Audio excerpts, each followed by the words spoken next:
Hello and thanks for checking out ChartGuys.com. We're proud to be one of the most successful technical analysis communities online, teaching you the skills to become a more confident, effective, and informed trader. Join our community of hundreds of analysts worldwide working together to learn the charts, generate profit, and achieve financial independence. For access to daily live chart analysis and market coverage, a thriving chat community, along with dozens of hours of exclusive educational materials. We look forward to seeing you. Let's check out some charts. Checking in on the sector, so we haven't had a bullish reaction to earnings yet. CGC is next up. We've got a couple other names this week. VFF's coming up as well. And we have a lot of bearish action priced into CGC right now. The overall downtrend, the sector sentiment, the fact that we have given back 3 days of pullback and closed at the low of the day, and the fact that everybody is looking at everybody else that has given their earnings and it's been bearish. So what I am looking for is a buying opportunity in the short term. Remember Cron's initial reaction and led to a bounce first thing. Let's look at that for Cron just as an example. Bottom line is I'm all cash on CGC, but I'm going to be looking to buy the dip on a bearish reaction. So Cron Bulls bought the dip in a huge way. I mean, look at the percentage move that we had there. A 10, 11% move in reaction to the initial dump, and then it all gave back, but there was a lot of opportunity there for bulls. So tomorrow morning, if we see a bearish reaction, I personally am going to be looking to buy that dip. And obviously what my game plan will be dependent on how fast we're dumping. I will look to scale in and scale out and set a break even stop and do my normal game. But that's just my mindset. I will be looking to buy the dip because I do believe a lot of the bearish action is priced in. And that's that. So CGC 1789 is the lowest price we've seen. If that level breaks, 1674 is going to be the level that we look to after that. And anything on the daily time frame under 2168 will just be a lower high. Pretty much with a bullish reaction, we're looking at 2168. With a bearish reaction, 1789, and then that level in the $16 range.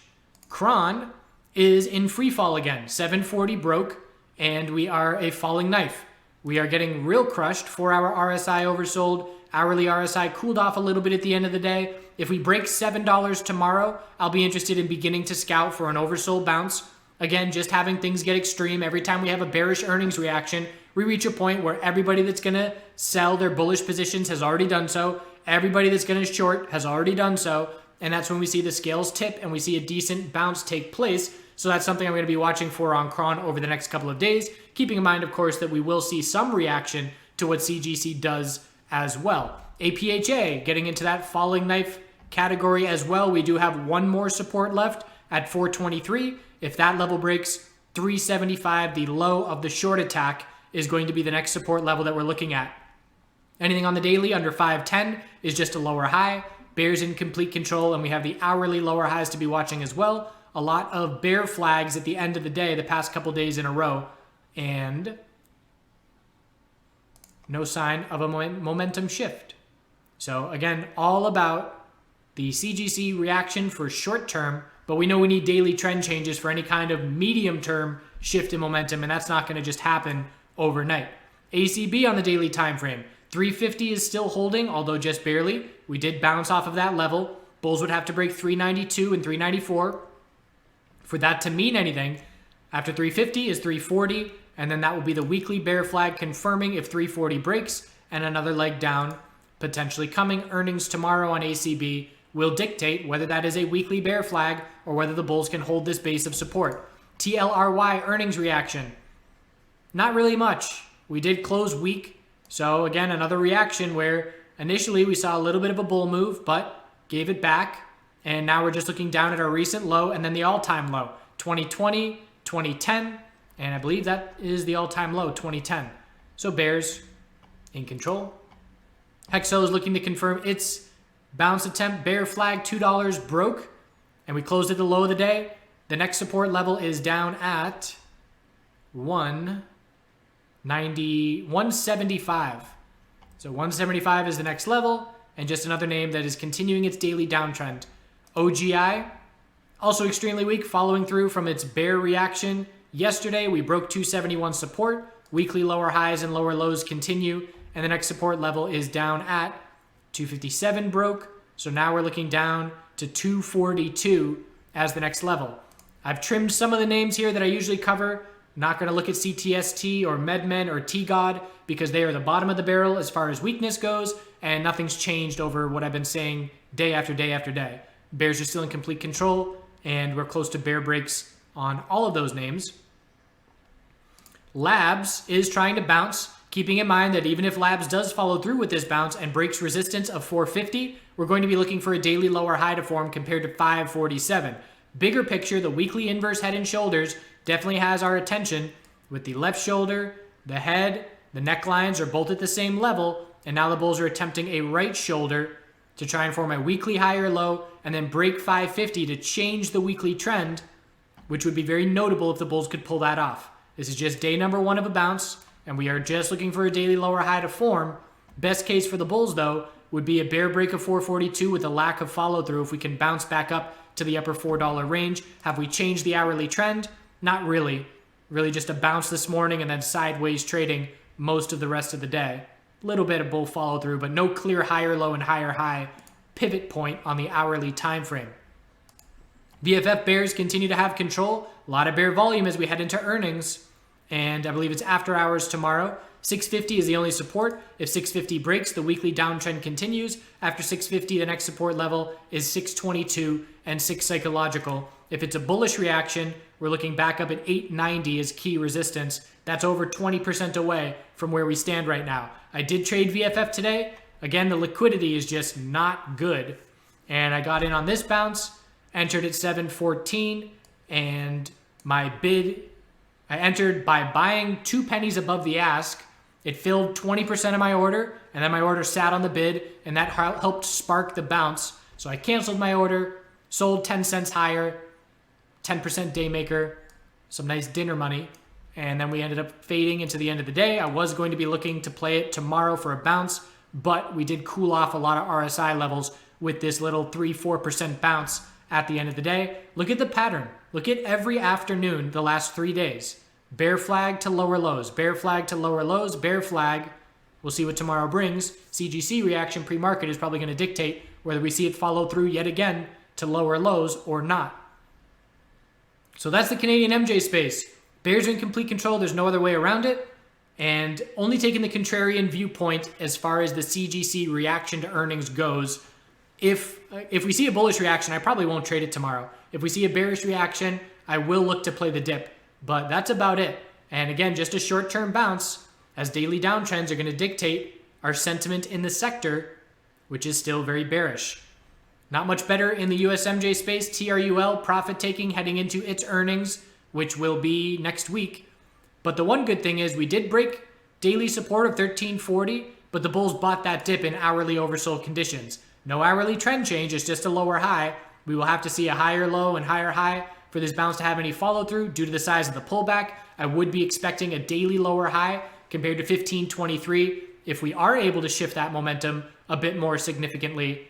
So I will be watching for a lower high to form and the potential that more bulls are going to be looking to take profit after such a bearish reaction to earnings season so far for the sector. Curaleaf, nice little recovery after the very disappointing day yesterday as the bulls could not hold any of their gains. Hourly time frame, little bit of a trend change into the end of the day.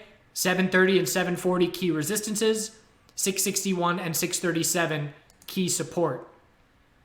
C-Web bearish reaction to earnings, gap down open, and a lack of any support nearby. So next support level we're looking at is 1228, which we're right on top of right now. It did break today. Then we're looking at 1080, 1056, and then the all-time low. Anything on the daily time frame under 1533 is just a lower high. IAN, further bear follow through. It'll be a depressing disaster for holders if we drop down and break 152 with no weekly higher low forming here. After that significant of a bounce to just head to straight to a lower low would certainly be bearish.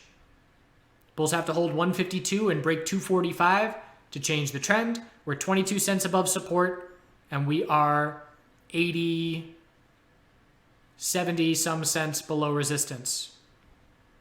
And a short-term resistance level now is 197. Did we change the hourly trend? Nope. just an hourly bounce into the end of the day. OH, we got more deals on the details on the deal. So it was a bit of an interesting, I had no idea how we were going to react because we got some dilution news in there. We got news that the share conversion had dropped 20% from 0.84 to 0.70 per CL share. And I'm rounding a little bit there. But it also increases the odds that that deal is going to go through.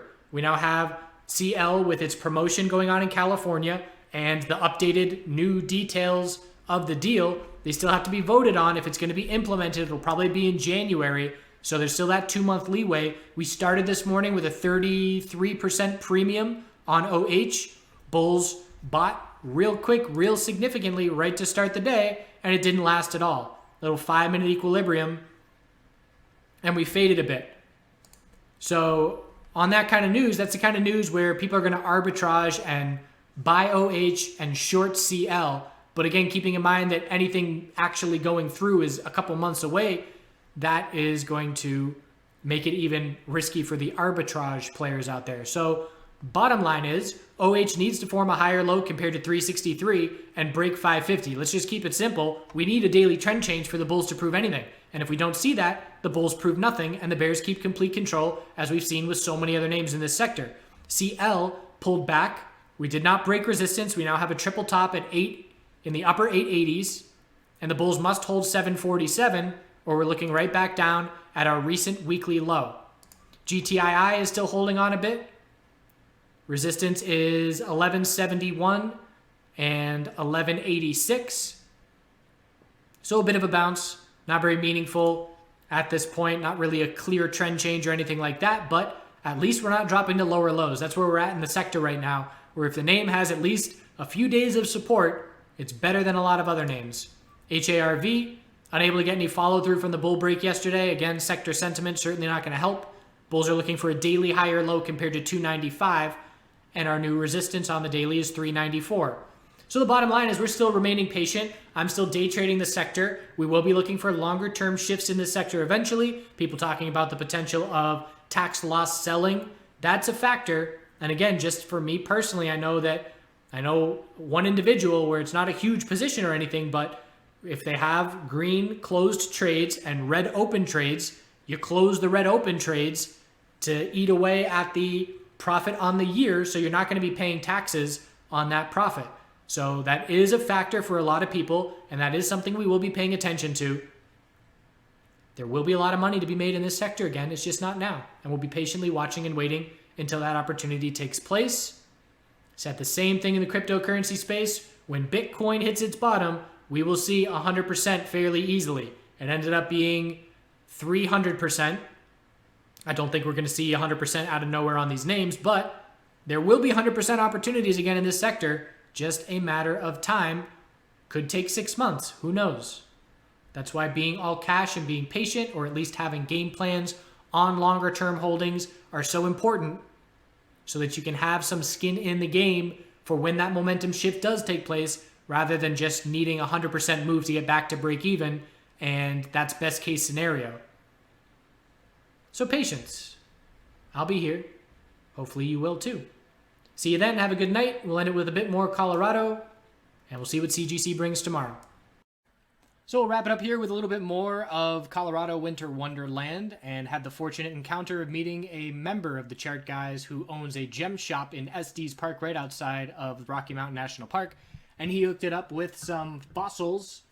So now that I am closing on a house, I guess I have to start accumulating things. I haven't had more than what fits in my car for the last 8 years maybe, and now I got some really old fish and some mollusks and some sea star guys. Don't break them. Sea star guys. So I guess I'm a fossil collector.